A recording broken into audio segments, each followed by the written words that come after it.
This is the Giants Postcast, your instant game reaction for the San Francisco Giants, part of the Locked On Podcast Network. Your team every day.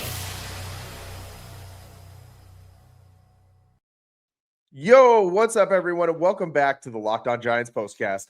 I'm your host, Eric Triple E Engel. You may know me as the former producer for the Murph and Mac Morning Show on KMBR, or maybe from some of these other Locked On Sports postcasts we do. We also do the Locked On Warriors and Locked On 49ers postcasts as well. But today, the Giants fell to the Detroit Tigers after another terrible offensive outing. Final score 3-1 from Comerica Park, and Hayden Birdsong had a decent game, but a subpar outing from Erik Miller in relief, combined with several disappointing at-bats in key situations from Willy Adames, really led to this loss. And Willy Adames has been absolutely awful in the last few weeks, leading many to wonder, including myself, if or when, feeling more it's like if at this point he will ever snap out of this slump at the plate. We'll break it all down, but first I want to thank all of you for watching us on the Locked On Giants YouTube channel. Please, if you aren't already subscribed, hit that subscribe button right now. Thanks also for listening on the Locked On Giants podcast feed. And make sure to check out the Locked On Giants daily show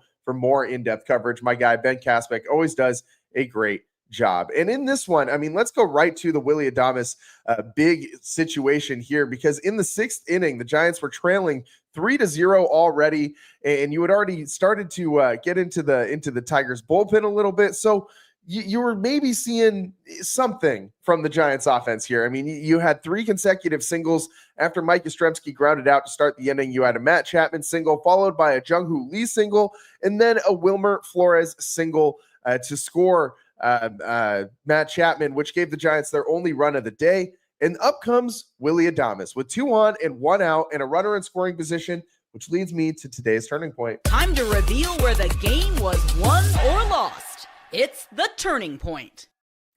And with Willy Adames in the box in the top of that sixth inning and 2 on and 1 out, he just hits a meek little ground ball right to the shortstop, and they turn 2. And it's just, I've seen so many at-bats now where the Giants start to have some momentum going, and Willy Adames comes up and just kills it, whether it's by a really bad strikeout to put the Giants in a 2-out situation instead of a 1-out situation with runners in scoring position, which changes the complexion completely of how you're going to approach that at bat, or whether it's grounding into a double play, or whether it's the other day he was leading off from third base, line drive to the shortstop, gets doubled up at third. Like, there has been a lot of bad situations with Willy Adames on offense, not just at the plate, but as we talked about, the base running too has not been up to par. And at this point, you got to stop making excuses. Like, I have been the number one guy campaigning for patience with Willy Adames, saying that this guy will come around.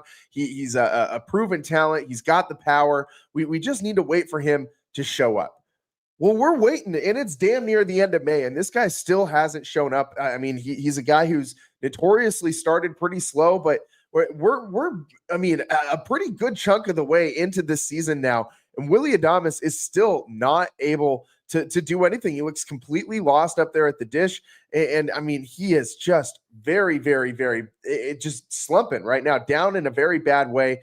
In the last 9 games, dating back to the start of that A's series, before coming into this one, he's batting just 121, 4 hits, 4 RBIs, 3 runs scored, and perhaps most troubling of all of that, only 1 extra base hit. I mean, this guy was brought in to be a power bat in the middle of this order. And right now, not only is the contact not there, but even when he's hitting the ball, there's not a lot of juice. There's not a lot of pop. He had that 1 triple against the Royals. That was a big at-bat that he had on the 20th of this month. But that was damn near a week ago at this point. I mean, we can't be going a week in between Willy Adames extra base hits with this lineup. I mean, he's supposed to be the catalyst, the straw that stirs the drink in this lineup. I mean, you pair him with guys like Jung-Hoo Lee and Matt Chapman. It's supposed to be a nice little bit of a thump in the middle of this lineup, and it's been anything but that. Now we're sitting here waiting for guys like Herrera and Encarnacion to come back, which he should potentially make his return around the end of this road trip when the Giants come back to San Francisco. But let me tell you something. Maybe this is not going to be breaking news for a lot of people, but Gerard Encarnacion is not going to save this lineup. He is not going to come into the middle of this order and just all of a sudden turn the Giants into a good offense. That is not going to happen. Willy Adames needs to pull himself out of the gutter. The OPS sitting at 617. That is just terrible. Not very good. I mean, you got some worse ones on this lineup, but when you're when the only guys hitting worse than you in this lineup are Lamont Wade Jr. and Pat Bailey, that's a big problem because we both know those two guys are DFA-able right now with just considering their offensive stats. I'm not saying that they should DFA either of these guys. Obviously, Pat Bailey's value comes on the defensive end, but I mean, Lamont Wade Jr., what's this guy doing for the Giants offense or defense at this point? Lamont Wade Jr. not really giving me a lot to be inspired by, but he also doesn't have the same expectations as a guy like Willy Adames, the highest paid free agent in San Francisco Giants history. I mean, the Giants have had some bad luck with free agents in the last 10 years or so. I mean, Chris Bryant, that was a trade, but I mean, like guys you're bringing in from outside the organization, like Mark Melanson did not work out very well for the Giants. Willy Adames has not worked out very well. And this guy is just, I mean, you can't have him batting 205 in the middle of your lineup. You can't have a guy whose OPS is 617 in the middle of your lineup. You just can't. I mean, this guy needs to move down in the order at this point. Maybe switch him and Tyler Fitzgerald because Fitz has actually been playing pretty damn well. But today, I mean, I want to find some excuse as to why the Giants weren't able to really hit today. But I mean, you had a right-hander on the mound, and the Giants hit pretty well against righties this year. And it's a guy who Montero's ERA coming into this one was not very pretty. I mean, this guy has not been very, very good all season long. He's been killed by left-handed bats. His ERA is a 5.28 coming into today. So you thought maybe this would be a nice opportunity for the Giants to get right. Instead, he only gives up one hit over his 5 innings of work, walks 2 guys. But I mean, you're making guys that are very middle of the pack, and that's maybe being a little generous, look good right now. And that's not what you want if you're the Giants offense. I mean, for a team that's 31-23, this is pretty pathetic. I mean, we know that this team is not going to beat a lot of teams by outslugging them. That's never been what this Giants team was going to be this year. But watching them go up and just flounder offensively, I mean, I expected a little bit more than what we're seeing out of this offense lately. The pitching has been good enough to keep them in games, and that's also pretty much what happened today.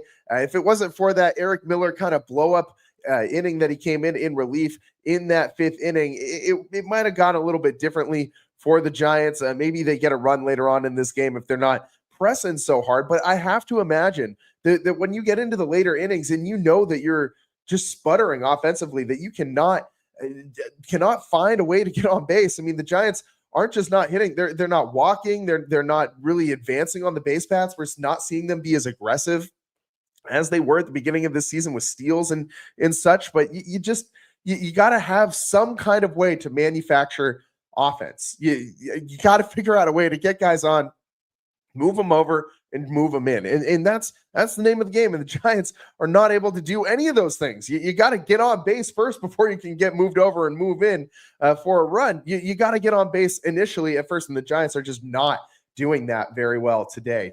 Just 1 for 4 with runners in scoring position and just 6 runners left on base today for the Giants. None of those are very good.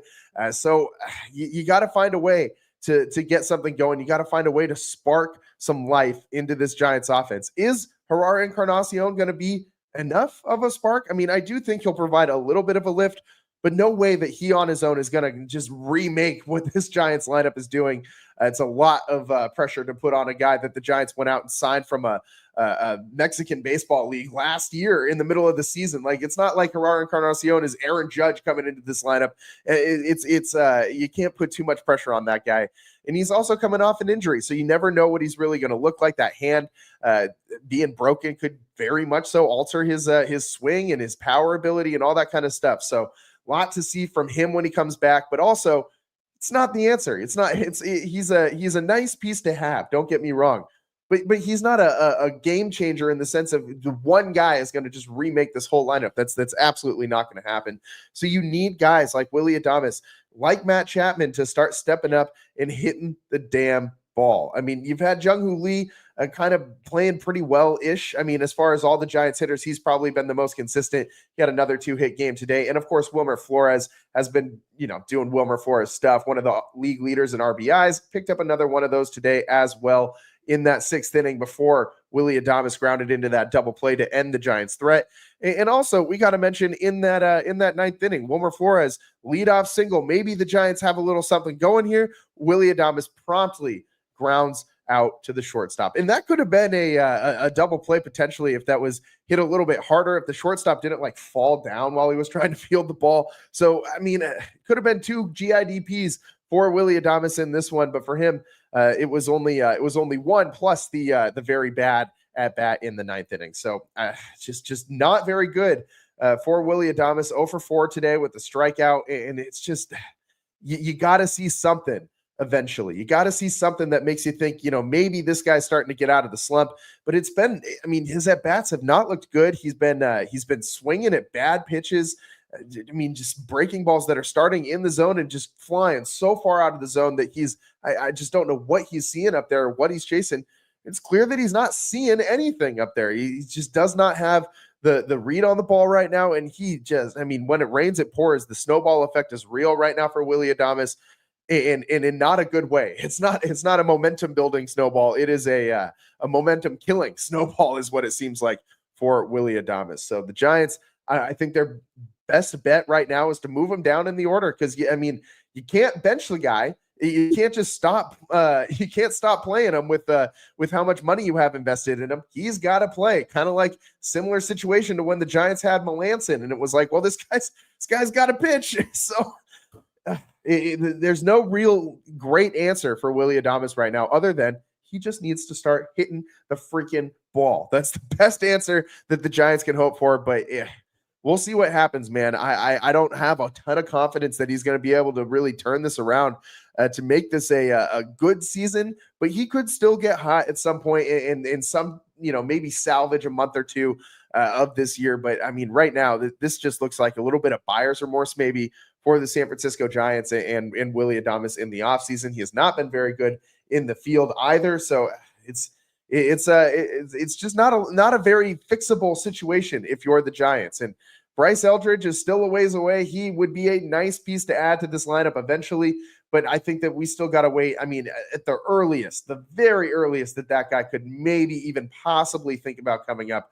I think would be late this season. I doubt that we'll see Bryce Eldridge in a San Francisco Giants uniform in 2025. It'll probably be 2026, but if this lineup continues to be this bad, if Wilmer Flores and not Wilmer Flores, but if Lamont Wade Jr. and company at first base can't get it done, and Wilmer Flores is kind of a part of that group, but we can't say that Wilmer has not been getting it done because he's the only guy who has been for this Giants team.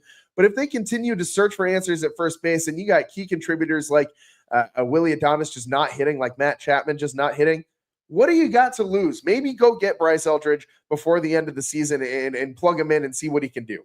Why not? I mean, what do you really got to lose at this point for this from this order? You just don't want to rush Bryce Eldridge to face this type of competition before he's ready. You want to make sure that dude is as ready as he can be before he ever comes to the major leagues. And you don't want him to kind of get that. You don't want to have to bring him up and send him down a bunch of times and mess up his mentality like happens so often in the Farhan regime. You do not want to see that again with a guy like Bryce Eldridge. We got to take a quick break here. We got to talk about Hayden Birdsong's day a little bit. He was decent, but a bad inning by Erik Miller, and he's been having some issues finding the zone. Is this something that we should be concerned about? Let's talk about that next on the Locked On Giants postcast. Today's show is sponsored by FanDuel. The NBA playoffs are in full swing, and every night delivers highlight-worthy performances, major momentum shifts, and can't-miss moments. Whether it's a game-winning shot or a breakout player, there's never been a better time to get in on the action. FanDuel makes it easy to stay in the game before tip-off and live. With player props, performance trends, and same-game parlays, fans have more ways than ever to play smart and win big. And I've been telling you guys all postseason long, it's Oklahoma City. There's no way that this team is not winning the finals.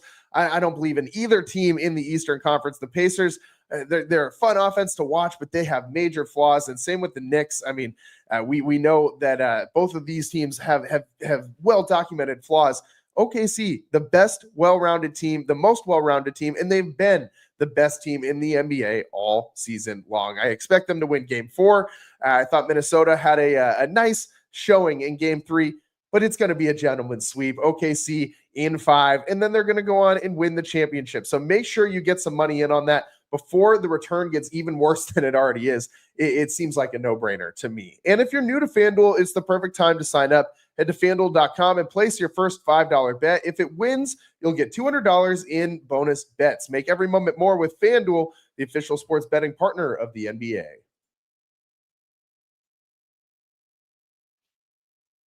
Welcome back to the Locked On Giants postcast. I'm your host, Erik Triple E Engel, and the Giants today, man, just not able to hit anything. Again, just 5 hits. You get 1 run. You had another error by Luis Matos in this one as well, but you did have some good things. And if we're looking for silver linings, Hayden Birdsong might offer you a little bit of a silver lining. Not his best performance. We've definitely seen him be a little bit more dominant. But this wasn't a bad outing by Hayden Birdsong. Yes, he was ultimately charged with those 3 runs. But I was a little disappointed that when he left with just the 1 run in, that Erik Miller wasn't able to get out of that situation. We've seen him able to navigate these types of situations. I mean, obviously, Randy Rodriguez is the first guy that Bob Melvin usually goes to in these scenarios, but he was unavailable to pitch today. I haven't pitched a lot in recent days. But Birdsong today, only 5 hits, 4 1/3. He was not very efficient with his pitches. He had 88 pitches in this one before he was pulled. I would have liked to see him fill up that strike zone a little more. I thought it seemed like he was hunting strikeouts a little bit in this one. He did have 6 of them, but he also walked 2 guys. It seemed like he was trying to hit those edges rather than just trust his arm and just get the ball over the plate, throw a good pitch, and see what happens. It wasn't really his best outing, but again, if Hayden Birdsong's, if not his best, looks like this, I'm okay with that, man. Like, this guy has so much raw talent. He just needs to be a little bit more confident in himself and his ability to get the ball over the plate. 53 strikes in 88 pitches, not quite enough, in my opinion. I would like to see that up closer to 60 strikes on the 88 pitches. But ultimately, it really was not a bad day for Birdsong. When he came out with those runners on in the 5th inning, Erik Miller didn't do him any favors because Erik Miller ended up walking a couple guys. And you know what we say about those free 90s? I mean, they are going to come back to haunt you. So those 2 walks set up one of those walks that for the first 2 walks set up a Riley Green situation with the bases loaded. So he was able to hit a line drive out to right field and scored 2 runs that made it 3-0. Then they issued the intentional walk to Spencer Torkelson and get a ground out double play. And if they were able to do that just 1 batter earlier, that would have been nice to see Erik Miller get out of that situation. I am a little concerned with Erik Miller that he has not been able to really find that strike zone when he's been coming in relief. It's been a hit and miss sort of thing. Like, it takes him a batter or 2 to really lock in, but sometimes, like in this situation, you kind of need to lock in right from the jump. He didn't have time to come out there with, like, maybe if you come out with a fresh inning and nobody on base, you can maybe afford to walk that first guy and then lock in and maybe get that ground out double play. But in this type of scenario, Erik Miller needed to come in locked in, and he just wasn't. And he's kind of looked like that his last few starts, having a hard time throwing strikes and finding that strike zone within the first couple batters. So, I mean, in that first walk, I mean, it was none of those pitches were very close. I mean, it went to 3-0 very quickly, and he snuck a strike in there that barely caught the outside black, and then threw a very non-competitive 3-1 pitch for that first walk. So I would really like to see I would really like to see Erik Miller do a little bit better in those situations. So Riley Green delivers that big hit, and it was kind of like a weird slap shot to right field. It wasn't a full swing. It was just kind of like a little poke into right over the second baseman's head to score those 2 runs. So nice piece of hitting by Riley Green. And just for what it's worth, this Tigers team is pretty damn good. They're 15 games over 500, 35-20 on the season. The Giants still 31-23. So this team still in a good position right now, record-wise. But offensively, they got to figure it out at the plate. Before we get on out of here, we got to give you a player of the game. So real quick, right now, the Locked On Sports player of the game. This is the Locked On Player of the Game. And we're going to give it to Wilmer Flores, one of the only Giants today with multiple hits. Wilmer picked up 2 singles in this one, and one of them was an RBI, the only RBI that the Giants had all day long. And Wilmer Flores, 44 RBIs on the season. He is having himself a career year so far. One of the lone bright spots on this offense. And man, without Wilmer Flores, where would this offense be right now? Not where they are. I mean, they'd be even worse off than they are, which is kind of scary to think about. But shout out Wilmer for keeping this Giants offense, so like just barely breathing on life support. So Wilmer Flores gets your player of the game for today. Willy Adames needs to figure it out at the dish. He has been so bad lately, and it is killing this Giants offense. And Hayden Birdsong, not his best day, not his worst day either. So all leads up to a Giants 3-1 loss to the Detroit Tigers in game 1 of this 3-game set on Memorial Day. And we will hopefully see the Giants pick up at least one of these next 2 games at Comerica Park. I just really don't want them to get swept in this series. It will be very tough, I think, for them to win this series. It's all the time we got for you guys today on the Locked On Giants postcast. I'm your host, Erik Triple E. Engel. We'll see you next time. Peace.